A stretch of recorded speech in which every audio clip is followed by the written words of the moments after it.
Hello everyone, मैं रविंदर दिल्ली से आप सबका अपने चैनल पे वेलकम करती हूँ। और आज की इस वीडियो में हम पुदीना के बारे में बात करेंगे और इसको कैसे कटिंग से लगाया जाता है या इसकी केयर कैसे करनी है, इसको बुशी कैसे रखना है, इसको अच्छे से हेल्दी कैसे रखना है और सारे जो है टॉपिक डिस्कस करूँगी। और अगर आपको वीडियो अच्छी लगे तो इसे लाइक कीजिएगा और अगर मेरे चैनल पे न्यू है तो मेरे चैनल को सब्सक्राइब कीजिएगा। और बिल्कुल भी हेजिटेट मत कीजिएगा, कोई भी अगर आपकी क्वेरी हो तो कमेंट में आप मुझसे पूछ सकते हैं।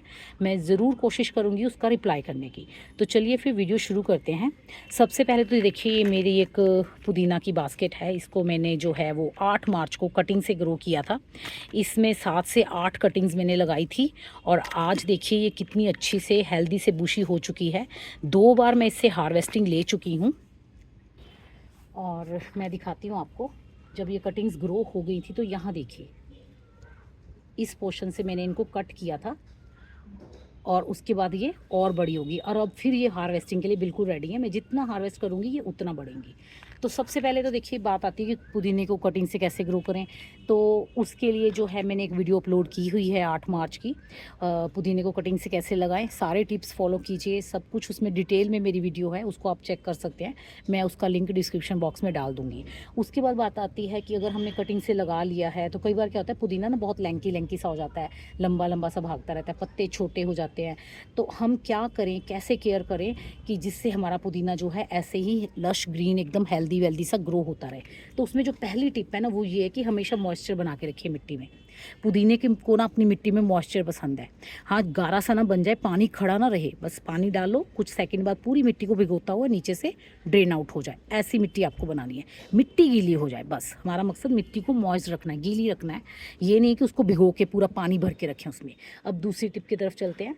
दूसरा ये है कि पुदीना ना टाइम टू टाइम जैसे ग्रो हो जाता है, टाइम टू टाइम वो हार्वेस्टिंग मांगता है। जब आप उसकी हार्वेस्टिंग कर दोगे, जितना आप उसको काटोगे वो उतना फैलेगा। आप एक ब्रांच काटोगे 2 से 3 निकलेंगी। तो टाइम टू टाइम पुदीने की हार्वेस्टिंग ज़रूर कीजिए अगर आप उसको घना, लश ग्रीन और अच्छा बनाना चाहते हैं। तो अपने पुदीने की जो है वो टाइम टू टाइम प्रूनिंग कीजिए, मतलब कटिंग कीजिए, हार्वेस्टिंग कर लीजिए। अगर आप काटेंगे नहीं ना, तो अगर मैं इस पत्ती को नहीं काटूंगी ना तो ये ऐसे लंबी लंबी लंबी लंबी जाती जाएगी, उसका नीचे गिर जाएगी, पत्ते छोटे हो जाएंगे, पीछे से टहनी जो है वो गलना शुरू हो जाएगी। और अगर मैं इसको कट कर दूंगी तो पौधा जो है वो साइड से और ब्रांचेस निकालेगा और बुशी होता जाएगा। अपना ध्यान नई ब्रांचेस को निकालने में लगाएगा। अगर मैं कटिंग नहीं करूँगी तो पौधा जो है वो बड़ा बड़ा होता जाएगा, नई ब्रांचेस नहीं निकालेगा और डी शेप होके ख़राब होके वो मरता जाएगा। तो पहला जो टिप है वो ये कि मॉइस्चर बना के रखना है। दूसरा टिप है कि आपको टाइम टू टाइम जितनी भी बड़ी ब्रांचेस हैं उनकी प्रूनिंग करनी है। मैच्योर ब्रांचेस को तोड़ लीजिए, हार्वेस्ट कर लीजिए। अब चलते हैं तीसरे पॉइंट की तरफ। जब आपको इसके ऊपर ना हल्की हल्की मिस्टिंग करते रहना, मतलब पानी का स्प्रे करते रहिए। जितना आप पानी से स्प्रे करेंगे, पत्तियों को नहला धुला के रखेंगे ना, उतना भी आपका पुदीना जो है वो बुशी और अच्छे से ग्रो होगा। अब चलते हैं कि और क्या स्टेप फॉलो करें कि हमारा पुदीना अच्छे से ग्रीन ग्रीन और हेल्दी ग्रो हो। और उसमें जैसे हमने पानी दे दिया और अच्छे से नमी बना के रखी मिट्टी में, कटिंग भी कर ली। और उसके बाद जो तीसरा स्टेप है ना, उसमें क्या है, आपको इसकी धूप का ध्यान रखना है। पुदीना कभी भी कम धूप में, कम रोशनी वाली जगह पे नहीं चलता। उसको आपको अच्छी कम से कम 4 से 5 घंटे की जहाँ धूप आती हो वहाँ रखना है। ज़्यादा हार्श गर्मी हो जाएगी, जैसे तीखी दोपहर की धूप है तो उसमें आप इसे ग्रीन नेट के नीचे रखें। बाकी सुबह की चढ़ती हुई धूप और शाम की ढलती हुई धूप अपने पुदीने के जो भी प्लांटर है उसको आप दीजिए। अगर आप धूप नहीं देंगे ना तो भी आपके जो पुदीना है वो उसमें इतनी ग्रीनरी नहीं रहेगी। उसको अच्छे से ग्रीन होके हेल्दी से ग्रो होने के लिए उनको जो है वो धूप चाहिए। उसके बाद चलते हैं फर्टिलाइज़र की तरफ। आपने मिट्टी अच्छी बनाई है, आपने पानी का ध्यान रखा, आपने धूप में भी रखा, फिर भी पुदीना ग्रो नहीं हो रहा, तो आपको क्या है, टाइम टू टाइम उसमें फर्टिलाइज़र भी देने हैं। अब जैसे मैंने आज हार्वेस्टिंग ली है, जैसे देखिए मैंने पुदीने से कितनी सारी हार्वेस्टिंग ली है ना, तो ऐसे हार्वेस्टिंग लेने के बाद आपको भी इसको फर्टिलाइज़र देना है ताकि ये अच्छे से हेल्दी से ग्रो करे। अब बात करते हैं कि फर्टिलाइज़र में हम ऐसा क्या दें जिससे कि पुदीना अच्छे से ग्रो करे। तो देखिए पुदीना जो है ना वो एक लीफी वेजिटेबल है, ठीक है। और लीव्स को जो है ना नाइट्रोजन, जितनी भी लीफी वेजिटेबल्स होती हैं ना, उनको नाइट्रोजन रिच फर्टिलाइज़र चाहिए होता है, जिसमें नाइट्रोजन अच्छी मात्रा में। हम सब जानते हैं कि पौधों को अच्छी ग्रोथ करने के लिए एनपीके चाहिए होता है, मतलब कि नाइट्रोजन, पोटाश और फास्फोरस। बट पुदीने को जो सबसे ज़्यादा ज़रूरत होती है ना, वो होती है नाइट्रोजन की। तो नाइट्रोजन में क्या है, सबसे पहले देखिए मैं बात करूँगी सिंपल ईजी खाद जो है वो गाय का गोबर है। गाय का गोबर अगर आपको मिल जाता है, ऐसे उपले मिल जाते हैं, इनको पानी में भिगो दीजिए। ऐसे पानी लीजिए, गाय के गोबर को पानी में भिगो दीजिए, 24 घंटे तक भीगा रहने दीजिए, और इसमें जो है वो सारे गुण आ जाएंगे। उस पानी को, गोबर को आप निकाल दीजिए ऐसे बाहर, उपले को, और उस पानी को जो है अपने पुदीने में डाल दीजिए, पुदीने के पोट में। तो आपका पुदीने को जो है वो सारी जो उसकी न्यूट्रिशन की ज़रूरतें हैं वो पूरी हो जाएंगी, और वो अच्छे से हेल्दी से ग्रो करता रहेगा। अब अगर कोई कहे कि जैसे मुझे भी गोबर जो है ना वो बड़ी मुश्किल से मिलता है दिल्ली में, तो सबसे जो ईजी चीज़ है ना वो है चाय की पत्ती। हर घर में, हर घर की किचन में ईजीली होती है चाय की पत्ती। तो आपको क्या करना है, 1 गिलास पानी लेना है, और उसमें क्या करना है, आपको 1 चम्मच ऐसे चाय की पत्ती भर के भिगो देनी है बस।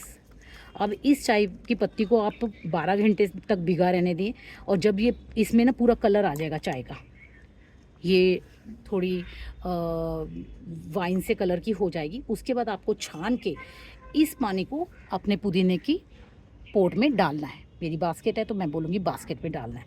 ये देखिए अभी से कलर आना शुरू हो गया ना। इसकी जगह पे अगर आप चाहें तो यूज्ड टी लीफ भी यूज़ कर सकते हैं।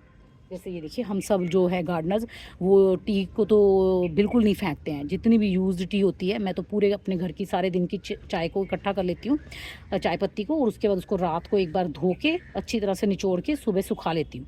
तो ऐसे सूखी हुई चाय पत्ती मैं इकट्ठी करती रहती हूँ। इसमें ये मेरे थोड़े लेमन ग्रास के पत्ते हैं, थोड़ी इलायची है, सौंफ है, उनसे कोई दिक्कत नहीं होती, पड़ी हुई है तो कोई बात नहीं। अगर आप ऐसे यूज्ड टी लीव यूज़ कर रहे हो तो आपको 1 चम्मच की जगह 2 चम्मच यूज़ करने हैं। 2 चम्मच चाय की पत्ती को यूज़ करेंगे अगर वो यूज्ड टी लीव आपने सुखाई हुई है, 1 चम्मच को यूज़ करेंगे अगर आपने फ्रेश टी लीव्स दी है। देखिए अभी कुछ सेकंड ही हुए हैं बात करते हुए, कुछ मिनट हो गए होंगे ज़्यादा से ज़्यादा, और देखिए इसमें पानी में कलर आना शुरू हो गया है। ये बहुत ही अच्छी खाद होती है, बिल्कुल नाइट्रोजन रिच फर्टिलाइज़र होता है ये। अपने पौधों को दीजिए, देखिए कोई झंझट भी नहीं है, ईजिली चाय पत्ती हर घर में मिलती है। उसके बाद अगर और भी फर्टिलाइज़रों की बात करूँ तो उसमें दूसरा फर्टिलाइज़र, मेरा बेस्ट फर्टिलाइज़र जो मुझे अच्छा लगता है ना, वो है ये कॉफ़ी। ये देखिए मैंने इसमें भी कॉफ़ी भिगो के रखी हुई है, बस हल्का सा, पर कॉफ़ी इतनी नहीं लेनी जितनी हमने चाय पत्ती ली है। तो जैसे ये गिलास, अब मैंने तो भिगो दी है कॉफ़ी, मैं वैसे आपको बताती हूँ। जैसे 1 गिलास पानी लिया हमने, अब 1 गिलास पानी के अंदर जैसे हमने ये डाली थी ना चाय पत्ती, पूरा चम्मच भर के, हमें चम्मच भर के नहीं डालनी कॉफ़ी, डालनी तो हमें बस आगे से चम्मच की टिप, मतलब हाफ से भी कम, मतलब 1 चम्मच का जो आधा होता है ना उससे भी कम, आधे से भी आधा चम्मच कॉफ़ी लेके ऐसे पानी में भिगो दीजिए। पानी में भिगो के उस पानी को आप अपने अगले दिन इसमें डालिए घोल के। कॉफ़ी क्या कि कॉफ़ी तो आप उसी वक्त घोल के डाल सकते हो, कॉफ़ी घोलिए आधे से भी कम, आधा चम्मच घोल के पानी में इसके अंदर डाल दीजिए। अब एक और जो फर्टिलाइज़र मैं बहुत यूज़ करती हूँ, मेरा बेस्ट, मुझे बहुत अच्छा लगता है, वो है सीवीड फर्टिलाइज़र। सीवीड फर्टिलाइज़र वो भी एक माइक्रो न्यूट्रिएंट्स फर्टिलाइज़र होता है। उसमें जितने भी पोषक तत्व प्लांट को चाहिए होते हैं ना, सबका कॉम्बिनेशन होता है, कंप्लीट फूड होता है एक तरह से। मैं यहाँ पे ये सागरिका का जो है वो यूज़ करती हूँ, इफ़को का सागरिका। आपके पास जो भी सीवीड फर्टिलाइज़र हो आप वो यूज़ कर सकते हैं। तो इसके लिए भी मैं देखिए ऐसे पानी ले लूँगी गिलास में, और इसको भी बहुत कम, ये 2 ml, 1 गिलास में आपको 2 ml डालना है, मतलब आप डाल लीजिए ये इतना सा, बस ये इतना, बस इससे ज़्यादा नहीं डालना। 1 to 2 ml आपको लेना है, ऐसे पानी में घोलना है, और घोल के अपने पुदीने के ऊपर प्लांट में डाल दीजिए। बस होगी सारी कंप्लीट, इसकी सारी नीड्स पूरी हो गई हैं। धूप दीजिए, वेल ड्रेन मिट्टी दीजिए, टाइम टू टाइम उसकी कटिंग कीजिए, और उसको फर्टिलाइज़र दीजिए। देखिए कभी भी आपको जो है पुदीना ग्रो करने में किसी भी तरह की कोई दिक्कत नहीं आएगी। अब बात करते हैं कि क्या इसमें कोई कीड़े वगैरह लगते हैं या कोई फंगस वगैरह लगती है।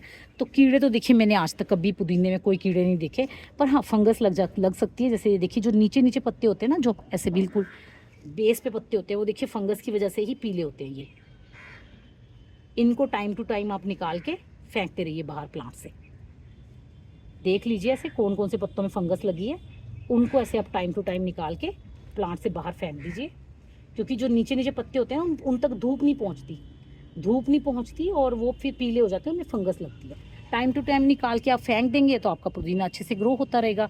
और आखिरी में एक चीज़ आपको और बताना चाहूँगी कि हफ्ते में एक बार या फिर 15 दिन में एक बार ना हल्दी का पानी, ऐसे छोटा सा गिलास लीजिए, उसमें थोड़ा सा हल्दी का पानी, 1 मिनट दिखाती हूँ मैं अगर मेरे पास हल्दी हुई तो, पर मुझे लगता है मेरे पास छत पे हल्दी नहीं है, नीचे से लानी पड़ेगी। जो ऐसे 1 गिलास पानी में थोड़ा सा, जितनी मैंने हमने अभी सीवीड डाला है ना, उतनी हल्दी डाल के मिलाइए और उस पानी को पुदीने की जड़ों में डाल दीजिए। महीने में बेशक एक बार कर दीजिए, उससे भी क्या होता है कि पुदीने की जड़ों में फंगस नहीं लगती। तो बस इतनी छोटी सी सिंपल केयर है जो इसकी पुदीने की, था बिल्कुल क्लियर है, सिंपल और क्लियर जो है इसकी केयर है, कोई भी झंझट नहीं है। ये देखिए जहाँ से मैंने कटिंग कर रखी है वहाँ से कितनी कितनी ब्रांचेस निकली हैं। अब मैंने, अगर मैं इनको काटूंगी, एक कटिंग करी थी यहाँ से, और देखिए कितनी, 1 2 3 और एक 4 और एक ये 5 ब्रांचेस निकली हुई हैं। जब इनको कट करूँगी तो कितनी ज़्यादा और निकलेंगी ना। इसको भी एक कट कर देते हैं। तो बस कटिंग कीजिए, पानी का ध्यान रखिए, टाइम टू टाइम अपने किचन से निकलने वाली चीज़ों से ही फर्टिलाइज़र ऐड कीजिए, धूप दीजिए, तो कोई भी आपको पुदीना ग्रो करने से रोक नहीं सकता। आपका पुदीना 100% ग्रो होगा और अच्छे से बुशी, हेल्दी और लश ग्रीन ग्रो होगा। तो बस फिर आज की वीडियो में इतना ही। फिर भी कोई बात अगर मेरे जहन से निकल गई हो, मैं नहीं बता पाई आपको, मेरे दिमाग में इस टाइम नहीं आई, तो आप मुझसे कमेंट करके पूछ लेना, मैं बता दूंगी। और अगर वीडियो आपको अच्छी लगी है तो आपको इसे लाइक करना है, शेयर करना है और मेरे चैनल को सब्सक्राइब करना है। मिलते हैं फिर नेक्स्ट वीडियो में, तब तक के लिए बाय।